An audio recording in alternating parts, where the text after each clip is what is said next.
1816, momento en el cual se van a convocar los congresistas en Tucumán, todavía no existe la Argentina. Es una fecha trascendental no solo por el hecho de que a partir de ahí se sienta ya la base de un país independiente, sino porque es una independencia que se da en un contexto sumamente adverso para lo que va a ser la Argentina a futuro. Esa adversidad tiene que ver con situaciones internas y con situaciones externas. Desde el punto de vista interno, digamos, el 9 de julio es el cierre de un proceso que ha comenzado el 25 de mayo de 1810. Son idas y vueltas, son discusiones entre grupos para saber si se debe o no declarar la independencia, más allá de que hay todo un aura que rodea toda esta etapa en donde hay mucho ánimo de ser independiente, pero también hay cierto resguardo por lo que puede implicar esa independencia, nada menos que de un imperio que ha sido muy poderoso durante mucho tiempo, más allá de que para principios del siglo XIX ya es notable la decadencia que tiene España, ¿no?, como metrópolis. Desde el punto de vista, decía recién, interno, hay situaciones como por ejemplo provincias divididas, tanto es así que las provincias del litoral no van a participar del Congreso de Tucumán, pero sí lo van a hacer provincias, por ejemplo, que están en lo que actualmente es el territorio peruano o boliviano, el famoso Alto Perú, el Alto Perú concretamente, ¿no? Eso muestra a las claras esas disputas, esas rivalidades, porque hay que tener en cuenta que se está en plena guerra por la independencia, ya han empezado los conflictos, Manuel Belgrano está actuando en el norte, es el hombre que tiene a su cargo la defensa del norte, de las provincias del norte frente a los ejércitos realistas. Entonces es un momento de mucha complejidad. Por otro lado está actuando la figura de Artigas en Uruguay, un caudillo fuerte, muy federal, que levanta la bandera del federalismo y que se opone notoriamente a Buenos Aires. Acá hay dos situaciones que son muy claras. La lucha entre formar un país en el que predomine el centralismo, que es la idea de Buenos Aires, con su puerto, su aduana, su historia, digamos, colonial, y la lucha o la imposición de un federalismo. Y ahí creo que Córdoba,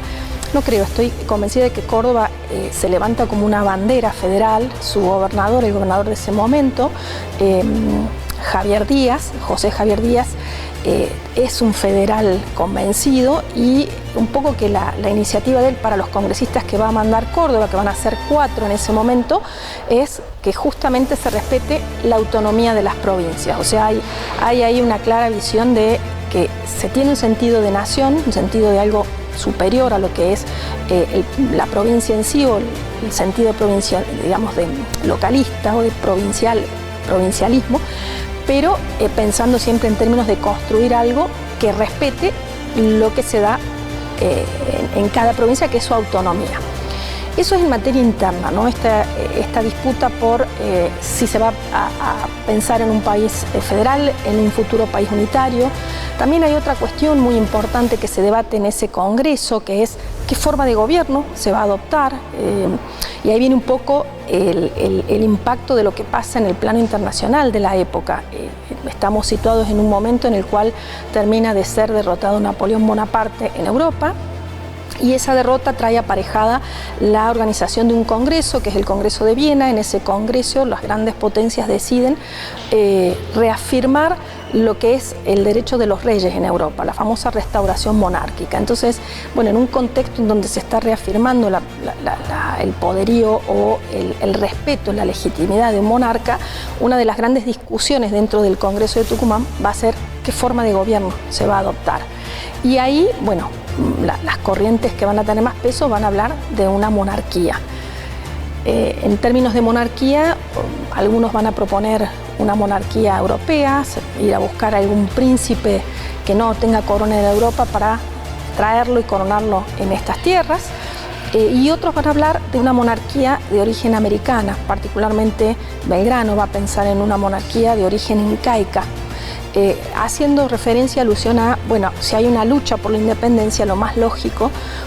tal vez lo más sensato, es que el hombre que pueda llegar a gobernar, en caso de que sea un monarca, que sea de América. Esas disputas se van a dar en el Congreso y, bueno, finalmente no se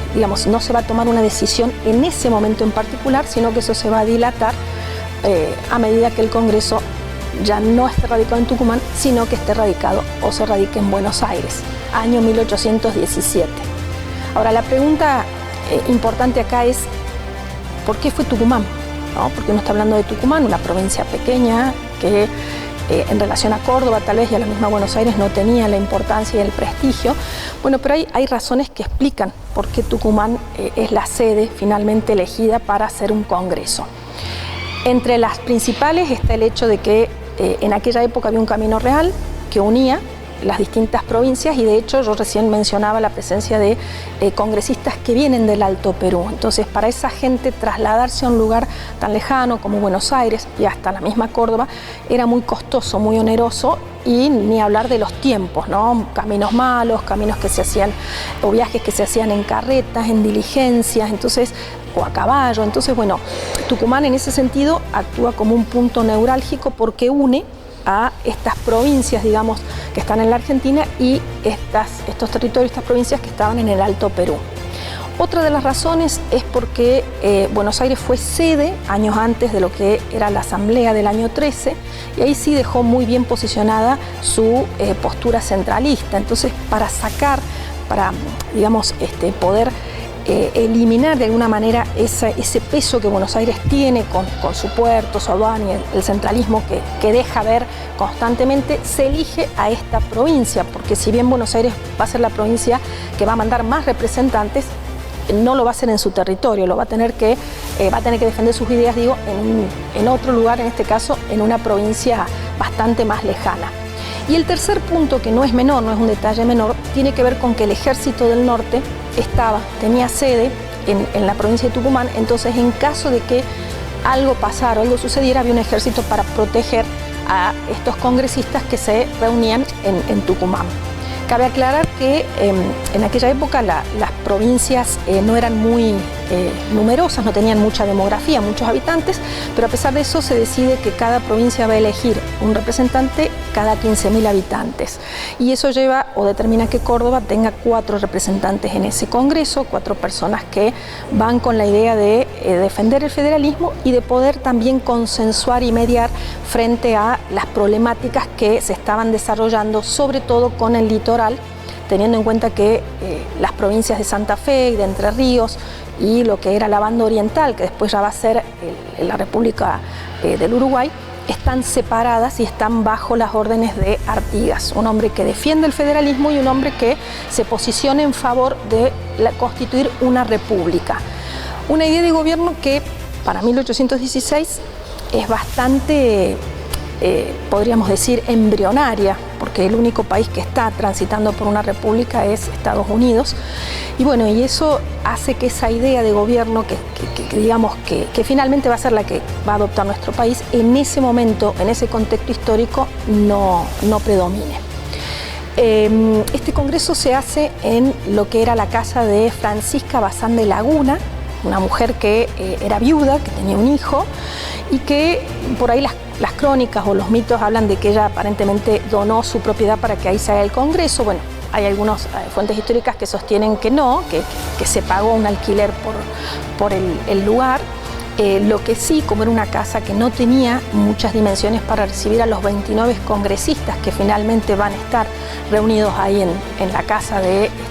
esta señora Bazán de Laguna, se tuvo que derribar una pared, entonces se le dio más espacio a la sala donde finalmente se va a firmar el acta de independencia que se hace el 9 de julio. Cabe aclarar que este congreso empieza el 24 de marzo de 1816, son varios los meses en los que se debate, se trabaja, se discuten todas estas cuestiones, estas ideas, porque no es solo pensar en declarar independencia, no es pensar en formar un país con todo lo que eso implicaba, ¿no? Y estas luchas de las que yo hablaba recién entre el unitarismo y el federalismo, el centralismo y el federalismo. Entonces, son muchos los debates que se van a dar en torno a ese congreso. El congreso finalmente declara la independencia el 9 de julio de 1816 y lo interesante de esa declaración es que no solo se habla de libertad en relación a España, sino que también libertad en relación a toda potencia extranjera que pudiese o quisiese tener algún tipo de ambición de dominio, digamos, sobre estas tierras. Eso en alusión a lo que estaba pasando en Europa, a un Fernando VII, rey de España, que ha vuelto al trono y que ha vuelto con la idea de reconquistar sus viejas colonias, ¿no? Por supuesto que hay otros países dentro de Europa que también empiezan a bosquejar lo que ya va a ser más a futuro un fenómeno expansionista conocido como el imperialismo. Entonces, frente a esa realidad, los congresistas es como que buscan un resguardo en esa declaración al firmar 10 días más tarde. Primero se firma la declaración, el acta, digamos, de la declaración, y 10 días más tarde se le agrega esta salvedad de que ninguna otra potencia, digamos, extranjera podía reclamar o tener dominio sobre los territorios de las Provincias Unidas, como se las conocía en ese momento. El Congreso, después de que declara la independencia, se traslada a Buenos Aires. Eso es para el año ya 1817, y estando en Buenos Aires, año 1819, se sanciona la primera constitución. Es una constitución altamente centralista y con tintes monárquicos, por esto que yo había mencionado anteriormente, ¿no? De que la forma de gobierno tal vez más aceptada y que se pensaba que podía ser bien recibida en ese momento era la monarquía. Es una constitución que no es aceptada porque los caudillos del litoral, estamos hablando de Estanislao López, caudillo de Entre Ríos, y Francisco Pancho Ramírez de Santa Fe, se levantan contra el director supremo de ese momento, el directorio, y protagonizan lo que se conoce como la batalla de Cepeda, y a partir de ahí se habla de una anarquía, o sea, un periodo en donde no hay un gobierno central, pero sí hay una reafirmación del federalismo y por lo tanto de las autonomías provinciales y la famosa constitución de pactos interprovinciales que están mencionados después en el preámbulo de nuestra Constitución, sancionada en mayo del año 1853. A ver, si uno tuviese que hacer una retrospectiva en función de lo que pasó antes y cómo está Córdoba hoy, bueno, Córdoba hoy sin duda es una provincia más que importante, es decir, tal vez a Tucumán, y no le quiero restar importancia de ninguna manera a Tucumán, pero con el tiempo y a partir de la historia que tiene este país, de lo que se ha vivido durante el siglo XIX, siglo XX, lo que llamamos el siglo XXI, indudablemente que Córdoba es una provincia que se reafirma en su autonomía, en su federalismo. Es una provincia que hoy no solo mira al resto de las provincias que componen Argentina, sino que es una provincia que mira al mundo, que tiene también contactos con el mundo y que no se puede negar que, digamos, es una de las grandes protagonistas también de lo que es la construcción de la estructura política, económica, cultural y social de lo que es nuestra Argentina actual.